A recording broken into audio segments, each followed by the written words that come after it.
Now, we've all been warned mould is going to be a major problem after the floods. And if you want to know just how big the problem can become, ask Travis and Lisa. Their issue has been going on for 6 years and there's no end in sight. So say they're in the business of disaster recovery, that's what insurance is, but in our case they caused a disaster and now they're refusing to fix it. This is up there with the most humiliating thing I think I've seen.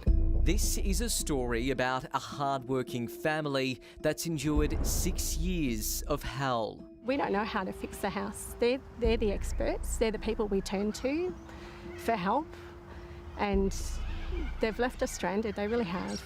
Lisa and Travis Ashford had it all.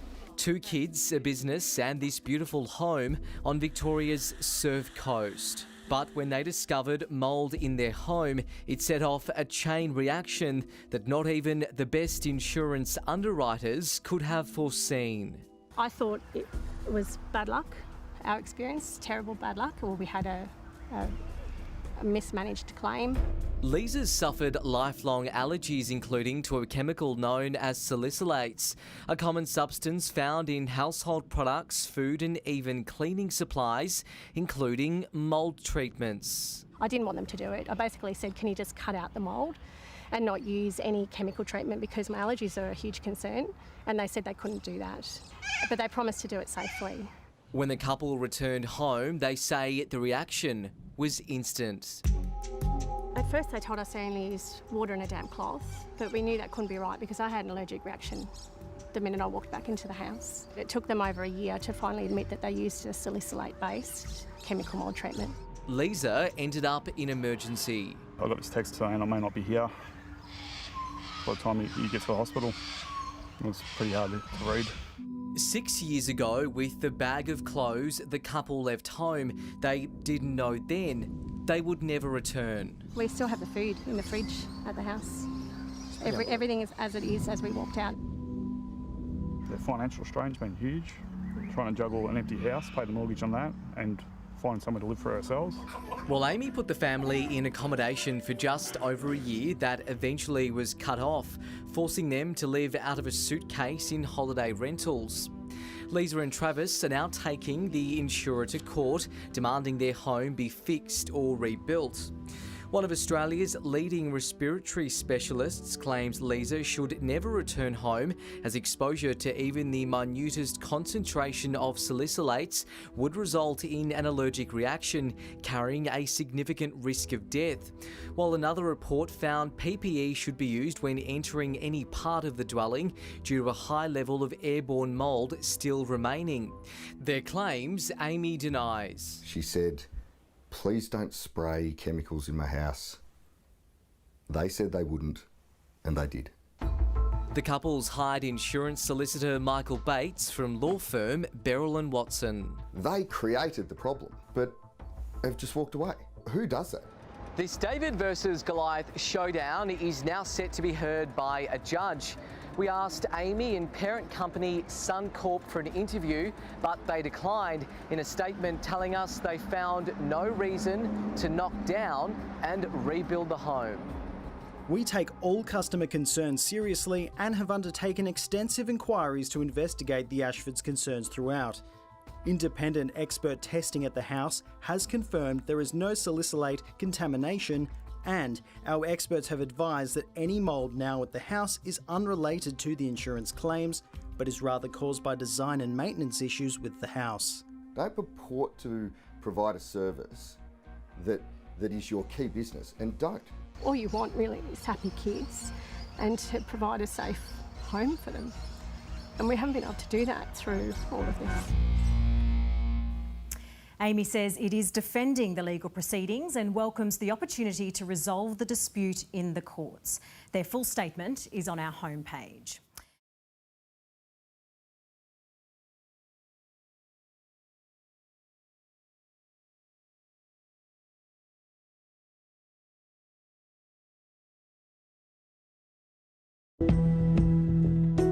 If this was Sydney, there's no way in the world that these houses would be like this. They say we're going to live in a lucky country. I beg to differ. Walls or old, things falling, coming down. We just make do with what we've got. This is Annabelle Dargan's home of almost 20 years. Nothing, see? The house is in a state of disrepair.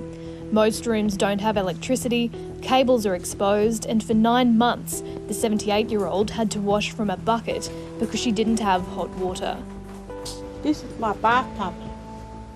All it was. I used to wash my hair first. Despite multiple requests to fix the hot water since December, a family friend ended up paying for the repairs just last month. But the toilet and shower still leak constantly. I just need someone to say, look, Anna, we come to do your house. That's going to be joy for me. You know what I mean? Yeah. That's like $1 million for me. Next door, the neighbour's ceiling is covered in black mould and a burst pipe has caused sewage to leak throughout the house. Dozens of homes are in similar condition. We've got our elders, who are in their 70s and 80s that are living in houses with black mould where the roofs are peeling off, the walls have deteriorated. These are elders who are on age pensions and whatnot, so they don't have extensive amounts of funds to put into their own houses, which is a landlord's obligation anyway, and it should be taken care of. And so it begs the question of why these things have never been addressed. The houses are managed by the Condobolin Local Aboriginal Land Council. The organisation has twice gone into administration, first in 2005 after it failed to provide financial statements or adopt an annual budget, and again 2 years ago after writing off more than $150,000 in debts. Under fresh leadership, the Land Council came out of administration in July and issued eviction notices to at least 18 households. These are people who've lived their entire lives here, they were born and raised here, particularly elders in the community, for them to then be, getting kicked out of their homes. Where are they supposed to go? Land Council representatives declined an on-camera interview. In a statement, the Land Council told 7:30 the new board inherited a range of issues. Rent hadn't been paid for years, leases had expired and properties were run down amidst ongoing community disputes. They say if debts had continued to mount, the organisation may have been dissolved and multiple families may have become homeless. Who's going to pay for something like this run-down house? Do me house up, I said I'll pay me rent. Simple. Kiralee Dargan spent much of her childhood at the Willowbend Aboriginal Mission. It was set up during an era of segregation when laws governed the lives of Aboriginal people and often prohibited them from living in towns. And so something that was supposed to, be a place of hardship became a place of beauty, and it's something that we've cherished for a very long time in our families, and it's not something that we'll let go easy. She returned home to advocate for a handful of tenants facing eviction. One of them is Nikita Atkinson, who moved into her home on the mission 2 years ago under an informal agreement, just before the Land Council went into administration. It was just all dirt on the outside, rubbish galore. Inside, it was filthy. The floors, they're wooden floors in the lounge room hallway. Me and my partner got on our hands and knees and sanded it back and varnished it, to come up to a bit of standard for me and my family. After renovating the property, she made multiple attempts to negotiate a lease before being served an eviction notice. And it hurts because this is our land, and this is all we got. Talks are now underway to negotiate new leases after some tenants took their case to the state's Civil and Administrative Tribunal. It's hoped that tenancy agreements will be reached in the coming weeks, but disputes remain over rental payments, with the Land Council requesting up to $240 a week for properties like this one. People have had enough. They've had enough being let down. They've gone under the radar of the system for so long. There are things that they're not going to be quiet on anymore. The Land Council says repair and maintenance work is underway with $1.5 million in state funding. And it hopes to secure millions more for a statewide infrastructure program, which gives communities the option to subdivide land and set up a rent-to-buy scheme. The board says it hasn't agreed to sell any land, and such decisions would need the backing of Land Council members. But the community is rattled. They're going to have to kill me before they even think of doing anything like that. Like, this is land that my generations and generations of my family have lived and grown on and taken care of. I would like to see our community come back together, you know. Our house is comfortable, livable. Everybody would be happy to pay rent. And have, you know, our old homes here fixed up, restored for when people come back home.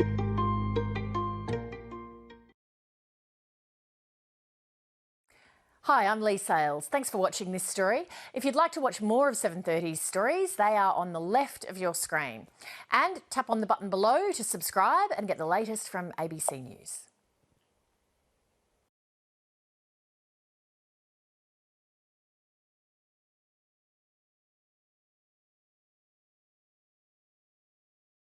Mould discovered on board Queensland's brand new multi-billion-dollar trains is causing dozens of services to be cancelled. Officials say there's no danger to passengers, but rail staff have reported feeling ill.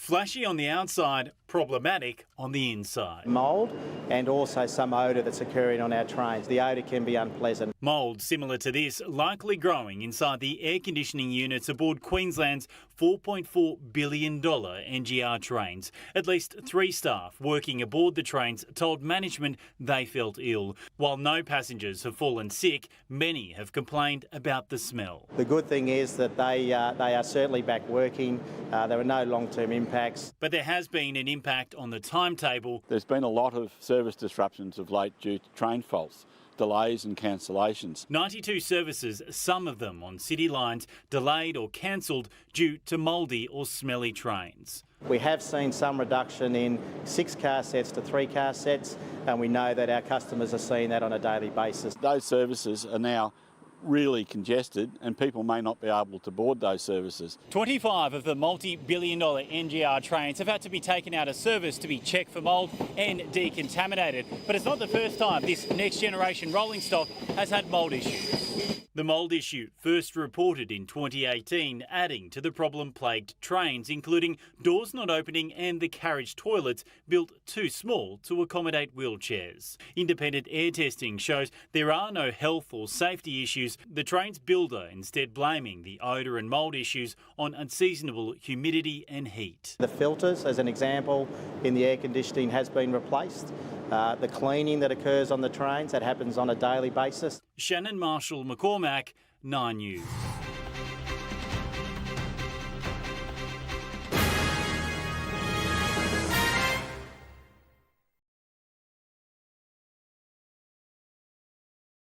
However, new evidence has come to light that 24% of the population cannot create antibodies to mould, which means in these people they can create symptoms like chronic fatigue-like symptoms and things like this, sleep disturbances, fibromyalgic and muscular aches and pains. So let's cut to the chase here. How do we get rid of it? The most important thing is to actually get to the source of the moisture. So the moisture is the key, because everything in a building, furnishings, cushions, clothes, are going to be the food. Once you put moisture there for more than 48 hours, all the microbes are going to start out competing for the site. So moisture is the key. Remove the moisture. If it's due to humidity, for example, then dehumidifiers are very, very important, especially after a flood, because as the moisture evaporates out of the materials, the level of humidity will rise, and the dehumidifier needs to draw it out of the air. The other thing, of course, is to physically remove it. So microfiber cloths are a really important part of the mould remediation process. If the visible mould is extensive, then of course you'd need a accredited ICRC mould remediation technician who will contain the site, remove porous materials, obviously wipe down your hard surfaces, for example with microfiber cloths and HEPA filters and other things like this to safely remove it. And the big important important thing that you need to stress is no sprays or chemicals at all. Yes, that's right. What's important is that because fungi are nature's greatest decomposers, they will use almost any substrate and any chemical as a food source. So when you use things like bleach, not only is bleach a lung, skin and eye irritant, it will bleach the mould so you don't see it, but within 2 weeks it comes back because you never got rid of it and now it's using it as a food source. So the key is not to put chemicals on it because 75% of mould spores are dead anyway.